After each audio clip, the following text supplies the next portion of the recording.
என் பேர் உமா. காஞ்சிபுரத்துலேருந்து வரேன். Overall rank பார்த்தீங்கன்னா 944. ரூரல் அட்மினிஸ்ட்ரேஷன் கமிஷனரேட்டில் எடுத்திருக்கேன். என்ன படிச்சிருக்கீங்க மேம்? நான் பிஎஸ்சி கம்ப்யூட்டர் சயின்ஸ் பண்ணியிருக்கேன். இப்போ டிஎன்பிஎஸ்சி படிக்க ஆரம்பிச்சிங்க? 2015 ஸ்டார்ட் பண்ணேன். பட் 1 இயரில் அகைன் நான் பிரேக் பண்ணிட்டேன். அதுக்கப்புறமா 2019 ஸ்டார்ட் பண்ணது. அதுக்கப்புறமா 2022 பார்த்தீங்கன்னா 158 வரைக்கும் போட்டு கிட்ட வரைக்கும் வந்து கிடைக்கல. 2024 வந்து நான் சரியாக பண்ணலை. ஸோ அதுக்கப்புறமா போட்ட எஃபர்ட் தான் இன்னைக்கு எடுத்த போஸ்ட். இப்போ எத்தனை கேள்விகள் போட்டீங்க மேம்? 149 போட்டிருந்தேன் சார்.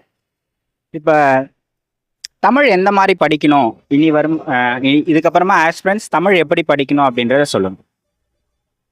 மோஸ்ட்லி எல்லாருமே லாங்குவேஜ் ப்ரியாரிட்டி தருவாங்க. நான் ஒரு 6 to 7 இயர்ஸ் ஃபஸ்ட்டு படித்ததால் ஸ்கூல் புக் கொஞ்சம் தரவாகவே இருந்தேன். ஏன்னா 2019 நான் ஸ்டார்ட் பண்ணும்போது புக்கு அப்போ தான் சேஞ்ச் ஆகிட்டு இருந்தது. 9th 11th அந்த மாதிரி சில ஸ்டாண்டர்ட் மட்டும் கொஞ்சம் மாறி இருந்தது. ஸோ அப்போ பழைய புக்கும் படிக்க சான்ஸ் இருந்தது. புது புக்கும் நான் ஸ்டார்டிங்லேருந்தே கொஞ்சம் படிக்க ஆரம்பிச்சிட்டேன். அதுக்கப்புறமாவே 2 இயர் புக்கும் படித்ததுக்கப்புறமா நம்ம சிலபஸ் சேஞ்ச் பண்ணதுக்கப்புறமா நம்ம வெளியில் தான் படிக்கணும் அப்படின்றது தெரிஞ்சுது.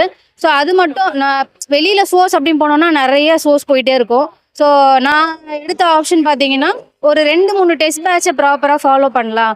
ஏன்னா நான் விட்டது எல்லாமே டெஸ்ட் பேட்சை ப்ராப்பராக போடாத ரீசன் தான். ஸோ இந்த முறை இந்த டெஸ்ட் பேட்சை ப்ராப்பராக போடலாம் அப்படின்னு எடுத்த எஃபர்ட் தான் ரிசல்ட் நல்லபடியாக கிடைச்சது. நீங்கள் என்னென்ன புத்தகங்கள் படிச்சீங்க? பள்ளி பாட புத்தகங்கள் மட்டும்தானா இல்லை வெளி புத்தகங்கள் எதுவும் படிச்சிங்களா? இல்லை, அது வெளியில் ப்ரைவேட் நமக்கு மார்க்கெட்டில் கிடைக்கும் இல்லையா, அந்த மாதிரி தான். நான் ஒரு 2 சென்டர் நான் வந்து காஞ்சிபுரம்ன்றதெல்லாம் அங்கேயும் ஒரு சென்டரில் வந்து ஒரு செட்டு கிளாஸ் போயிருந்தேன். அதுக்கப்புறமா வந்து ஃபுல்லாகவே டெஸ்ட் பேட்ச் தான் நமக்கு கீ அப்படின்னு தெரிஞ்சதுக்கு அப்புறமா கிளாஸ் போகாமல் டெஸ்ட் பேட்ச் போட ஆரம்பித்தேன். ஸோ அப்போ தான் நமக்கு வந்து ஒரு கிளாரிட்டியே வந்து அப்போ தான் கிடச்சிதே. வெறும் நம்ம கிளாஸ் மட்டும் அட்டன் பண்ணுறதுல இல்லை, நம்ம கொஷின் எக்ஸாம் ஹாலில் எப்படி நம்ம அப்ரோச் பண்ணணும் அப்படின்றத நிறைய டைப் கொஷின்ஸை பார்க்கும்போது தான் தெரிஞ்சுது. அதுவும் இல்லாமல் இந்த முறை எக்ஸாம் வந்து எப்படி கேட்பாங்கன்றது யாருக்குமே தெரியாது, அந்த சிலபஸ் சேஞ்ச் அப்படின்ற ரீசனால். ஸோ ஒமிஷன் மெத்தடும் ஒரு பெரிய ரோல் இந்த இடத்துல ப்ளே பண்ணிச்சு அப்படின்னு நினைக்கிறேன். மெயின் நிறைய டெஸ்ட் பேட்ச் போட்டு தான் இந்த முறை கிளியர் பண்ணதுக்கு ரீசன். முன்னாடி வந்து 2019, 22, 24 வரைக்குமே தமிழுக்கு வந்து அட்டை டு அட்டை படிக்கணும் அப்படின்னு சொல்லுவாங்க. இப்போ இலக்கணத்துக்கு நிறைய முக்கியத்துவம் கொடுக்க ஆரம்பித்த பிறகு எல்லாத்தையுமே புரிஞ்சு படிக்கிற மாதிரி இருக்கும். ஸோ இலக்கணத்தை நீங்கள் எந்த மாதிரி படிச்சிங்கன்றதை சொல்லுங்கள். அதுதான் சார், நம்ம இப்போ 6 to 12 பார்த்தீங்கன்னா இலக்கணம் அதுலேயே கிளியராக நமக்கு கொடுத்துருக்காங்க. அதை தாண்டி போகும்போது 11th 12th அவ்வளோவா படிக்க மாட்டோம். நம்ம பிஃபோர் அந்த சிலபஸில் வந்து 11th 12th அவ்வளோவா படிக்க மாட்டோம். நமக்கு சிலபஸ் சேஞ்ச் பண்ணதுக்கப்புறம் தான் கிராமர் தான் மெயின் அப்படின்னதுக்கப்புறமா அதையுமே கொஞ்சம் இப்போ புணர்ச்சி விதிகள்லாம் வந்து நம்ம ஸ்டார்டிங்கில் படிக்க மாட்டோம். ஜஸ்ட்டு சேர்த்து எழுதுக பிரித்து எழுதுகன்னும் போது அப்படியே நம்ம படிப்போம். புணர்ச்சி விதிகளோட படித்தது வந்து இந்த எக்ஸாம் தான். ஸோ இதெல்லாம் கொஞ்சம் டெப்த்தாக பார்க்குற மாதிரி இருந்தது சிலபஸ் ஆஃப்டர் சிலபஸ் சேஞ்சுக்கு அப்புறமா. கணிதம் எப்படி படிச்சிங்கன்றதை சொல்லுங்கள். மேக்ஸ் பார்த்தீங்கன்னா ஃபர்ஸ்ட்ல வந்து என்னுடைய ப்ராப்ளம் வந்து மேக்ஸை நான் போட மாட்டேன். அதுதான், ஏன்னா போடாமே ஒரு 17, 18 வந்துடும் அப்படின்றதெல்லாம் நான் மேக்ஸை வந்து ப்ராப்பராக போட மாட்டேன்.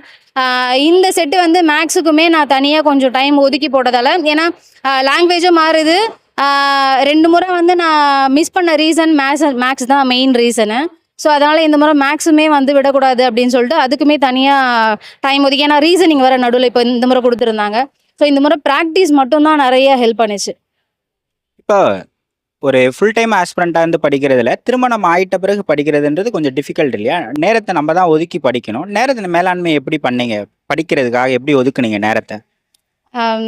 ஃபேமிலி தான் சார். ஃபேமிலி சப்போர்ட் பண்ணால் தான் எதுவாக இருந்தாலுமே ஃபேமிலி சப்போர்ட் பண்ணால் தான் முடியும். அதை தாண்டி வந்து நமக்கு இருக்கிற ரெஸ்பான்சிபிலிட்டியை முடிச்சுட்டு இருக்கிற டைமை நம்ம எப்படியெல்லாம் யூஸ் பண்ணலாம் அப்படின்றத பார்த்து தான். இப்போ ஃப்ரெண்ட்ஸ்லாம் இருக்காங்க, அவங்கெல்லாம் டிஸ்கஸ் பண்ணுவாங்க. அப்போ ஜஸ்ட் கால் போட்டுட்டு நான் கேட்டுகிட்டே படித்ததெல்லாம் கூட இருக்குது. அந்த மாதிரியும் படிச்சிருக்கேன். நான் பாட்டு வீட்டில் வேலை பண்ணிட்டு இருப்பேன், அவங்க படிப்பாங்க, ஜஸ்ட் அந்த டிஸ்கஷன் கூட போயிருக்கு. ஸோ அந்த மாதிரி டைம்லாம் சேவ் பண்ணி தான் படிக்க முடியும். அது இல்லாமல் ஃபுல் டைம் படித்தாலுமே 8 hours 10 hours அது எப்படி கண்டினியூஸாக படிக்கிறாங்கன்னு தெரியாது. எவ்வளோ டைம் இருந்தாலும் நாம் எப்படி படிக்கிறோம் அப்படின்றது தான் முக்கியம். இதில் நிறைய சாக்ரிஃபைஸ் பண்ண வேண்டியதாக இருக்கும் இல்லையா உங்களுக்கு? இதில் எப்பயாச்சும் நீங்கள் இதை விட்டுட்டு போயிடலாம் அப்படின்லாம் நினச்சிருக்கீங்களா? ஆக்சுவலி 2022 வர வேண்டியது வரல. 2024 கொஞ்சம் மிஸ் ஆனது, அதுதான் ரீசனு. கொஞ்சம் ப்ராப்பராக உட்கார முடியல. அகைன் வந்து விடக்கூடாது அப்படின்னு சொல்லிட்டு மறுபடியும் ஃபேமிலி பூஸ்டப் பண்ணிட்டு உக்காஞ்சது தான் இப்போ வந்தது. எக்ஸாம் ஹாலில் என்ன மிஸ்டேக்ஸ் பண்ணக்கூடாதுன்னு சொல்லுங்க மேம். முதல்ல பயம் இல்லாம எனக்கு மெயின் என்னன்னா இந்த எக்ஸாம்ல வந்து பயம்ன்றது ஏன் இல்லாம போச்சுன்னா சிலபஸ் சேஞ்சுக்கு அப்புறம் வரக்கூடிய ஃபர்ஸ்ட் எக்ஸாமா இருந்தது. அதனால இப்போ எனக்கு தெரியலன்னா யாருக்குமே தெரியாது அப்படின்ற ஒரு தைரியம் மட்டும்தான், அந்த ஒரு தைரியத்தோட மட்டும்தான் போயிருந்தேன். அது ப்ளஸ் மேக்ஸ் நான் நல்லா ப்ராக்டிஸ் பண்ணதால அது ஒரு ப்ளஸ் பாயிண்ட். திருமணமான நிறைய பேர் இப்போ படிக்கிறாங்க, அவங்களுக்கு நீங்கள் என்ன சஜஷன் சொல்லுவீங்க இந்த மாதிரி நேரத்துக்கு ஒதுக்கி படிங்க அப்படின்னா? அதான் சார், சிலருக்கு வந்து மார்னிங் படிக்க பிடிக்கும், சிலருக்கு வந்து நைட் படிப்பாங்க. அவங்கவுங்க சுச்சுவேஷனுக்கு ஏற்ற மாதிரி அவங்க பிளான் பண்ணிக்கலாம். படிக்கணும்னு நினச்சாங்கன்னா எப்போ வேணால் படிக்கலாம் சார். சிலர் வந்து மார்னிங் ஏர்லி மார்னிங் அப்படின்னு சொல்கிறாங்க, அப்படிலாம் கிடையாது. அவங்கவுங்க மென்டலி எப்போ செட் ஆகுதோ அப்போ உக்காந்து ப்ராப்பராக படித்தாவே போதும் சார். 2026 எக்ஸாம் நடக்க போகுது, அது எழுதக்கூடியவங்களுக்கு உங்களோட மெசேஜ் என்னது? சிலபஸ் சேஞ்ச் இருந்தாலும் எதுவாக இருந்தாலுமே டெஸ்ட் பேட்ச் தான் சார். ஒரு டெஸ்ட் பேட்ச் மட்டும் இல்லாமல் இப்போ நம்ம 2-3 டெஸ்ட் பேட்சை போட்டோம் அப்படின்னா ஒருத்தவங்களும் ஒரு ஆங்கிளில் கொஷின் எடுப்பாங்க. ஸோ அதுதான் மெயின் ரோல் எனக்கு தெரிஞ்சு. இப்போ நிறையா படிச்சுட்டாங்க, ஸ்கூல் புக்கெலாம் கவர் பண்ணிட்டாங்க அப்படின்றவங்களுக்கு மெயின் வந்து டெஸ்ட்டு தான் சார். மெயின் வந்து டெஸ்ட்டை வந்து ப்ராப்பராக போட்டாலே போதும். இந்த மொமெண்ட் எப்படி இருக்கு? ஆர்டர் வாங்கிட்டீங்க, இப்போ ஆர்டர் வாங்கிட்டீங்க, எப்படி இருக்கு இப்போ? ரொம்ப சந்தோஷமா இருக்கு சார். இதுக்காக தானே 7-8 வருஷமா கஷ்டப்பட்டு படிக்கிறோம். ரொம்ப சந்தோஷமா இருக்கு. யாருக்கு நன்றி சொல்லணும்னு நினைக்கிறீங்க இந்த பயணத்தில்? இதில் நான் பர்டிகுலராக 1-2 பேர் அப்படி சொன்னேன்னா அது தப்பாக போயிடும். ஸோ எனக்கு ஹெல்ப் பண்ண எல்லாருக்குமே நான் ரொம்ப தேங்க் பண்ணுறேன். பர்டிகுலராக என் ஃபேமிலி இருக்கட்டும், கிட்ஸு எல்லாருமே. அதனால தான் நான் செப்பரேட்டாக பிரிக்க விரும்பலை. ஏன்னா ஸ்டார்டிங்லேருந்து என் ட்ராவல் கூட இருந்தவங்க நிறைய ஃப்ரெண்ட்ஸ் இருக்காங்க, மோட்டிவேட் பண்ணவங்க இருக்காங்க. ஸோ அதனால் நான் யாருமே பிரிக்க முடியாது. ஸோ சப்போர்ட் பண்ண எல்லாருக்குமே ரொம்ப தேங்க்ஸ் சொல்லிக்கிறேன் சார்.